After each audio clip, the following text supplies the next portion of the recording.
আজকে প্রথম একটা বিজয় দিবস। বিজয় দিবস আর স্বাধীনতা একটা বলতে পার্থক্যটা আসলে কিভাবে? আপনাকে ধন্যবাদ। আপনার মাধ্যমে বিজয় দিবস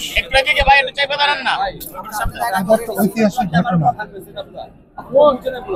আমরা হাজার বছরের স্বাধীন হয়ে যাই। 16ই ডিসেম্বর বাংলাদেশের বিজয়, 26শে মার্চ স্বাধীনতার বিজয় এক কথা না। স্বাধীনতা জীবনে একবারই হয়। জন্মের পরে মৃত্যু যেমন, স্বাধীনতা তেমনি। কিন্তু বিজয় মাঝে মাঝেই আসে, একটা বিরাট কিছু তার মধ্য দিয়ে বিজয়ের অর্জন হয়।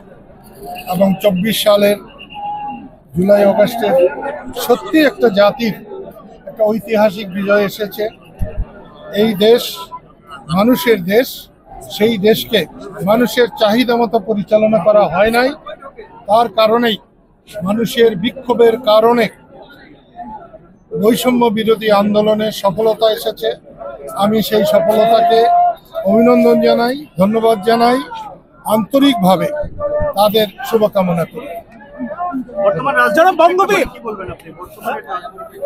নির্বাচন নিয়ে কোনো বক্তব্য আছে কিনা? আসলে বাংলাদেশের স্বাধীনতা এসেছিল নির্বাচনের রায়কে অস্বীকার করার মধ্য দিয়ে। বাংলাদেশের মানুষ ভোট দেওয়ার জন্যে বাংলাদেশ বানিয়েছে, সেটা বারে বারে ভুলণ্ঠিত হয়েছে, ব্যাহত হয়েছে। এবং 24-এর বৈষম্য বিরোধী আন্দোলনের সফলতা এই দেশের মানুষের অসন্তুষ্টির বহিঃপ্রকাশ। এবং খুব তাড়াতাড়ি মানুষের ইচ্ছার মধ্যে, সময়ের মধ্যে নির্বাচন না হলে, নির্বাচনে না গেলে মানুষ বিক্ষুব্ধ হবে।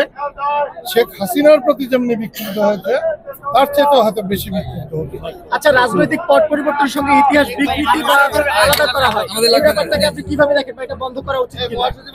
আসলে আমরা প্রায় সবসময় ইতিহাস বিকৃতি করার চেষ্টা করি এবং করি। যখন যে ক্ষমতাবান থাকে সেই ইতিহাসের মহানায়ক সাজতে চায়, কিন্তু সেটা সত্য নয়।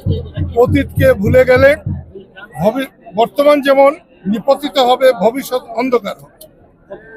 আমি একটা জিনিস বলবো, স্বাধীনতাকে মূল্য দিতে হবে, স্বাধীনতার বীর সৈনিকদের মূল্য দিতে হবে, শহীদদের মূল্য দিতে হবে, স্বাধীনতার নেতৃবৃন্দকে মূল্য দিতে হবে।